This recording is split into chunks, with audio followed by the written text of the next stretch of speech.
Welcome back to the CommittedConservative.com. I'm Rich Kelsey, and it's Fired Up Friday. I don't know what Fired Up Friday is. I just made it up. But today's Friday, and make no mistake about it, I am fired up. And why am I fired up? I'm fired up for all the same reasons that the rest of the country's fired up. What on God's green earth is going on in the Ninth Circuit Court of Appeals? Now listen, nobody likes a backbencher, and nobody likes a guy that second-guesses judges, particularly when you practice law. The Ninth Circuit is wholly disconnected from the Constitution of the United States. They basically #Cal-exited the Constitution about 4 decades ago. Let's talk about 2 quick factors in this case. They're important. I'm going to explain them quickly. Ask yourself this on the issue of standing. Can the state of Washington, or any state at all, walk into an immigration hearing and demand that a visa be granted to anyone? Can they demand that a visa be taken away or not be taken away from anyone?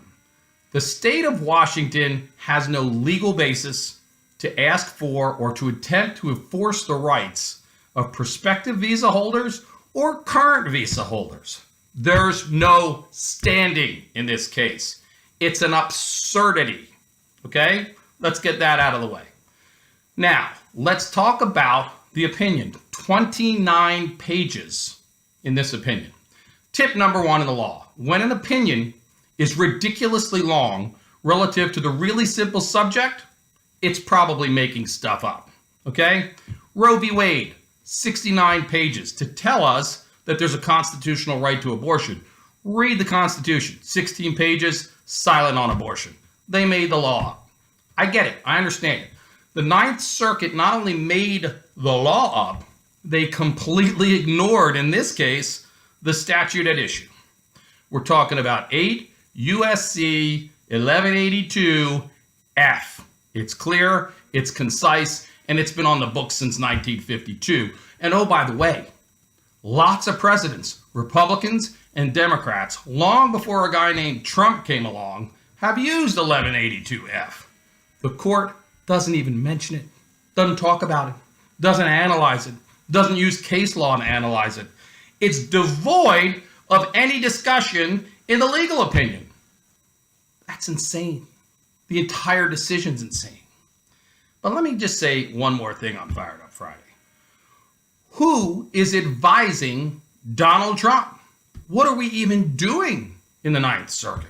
Why did we take this ridiculous appeal and put ourselves in an insane procedural posture, as we like to say?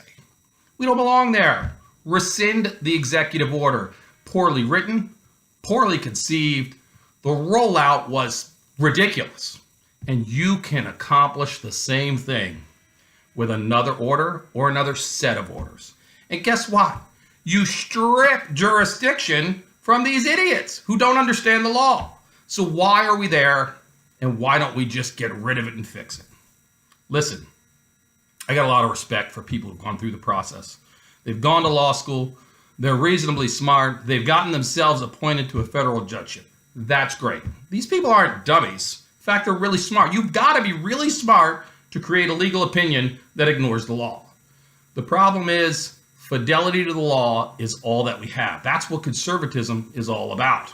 Constitutional conservatism is about that fidelity to the law. Listen, don't take my ranting for it. Go read 8 U.S.C. 1182F. Clear, concise, been on the books for years, been used by various presidents. This should have been a simple 2-page opinion, and yet these 3 folks couldn't figure out how to simply read the law. That's why I'm fired up. Enjoy your Friday, and listen, keep coming back to the Committed Conservative. You can find us at CommittedConservative.com.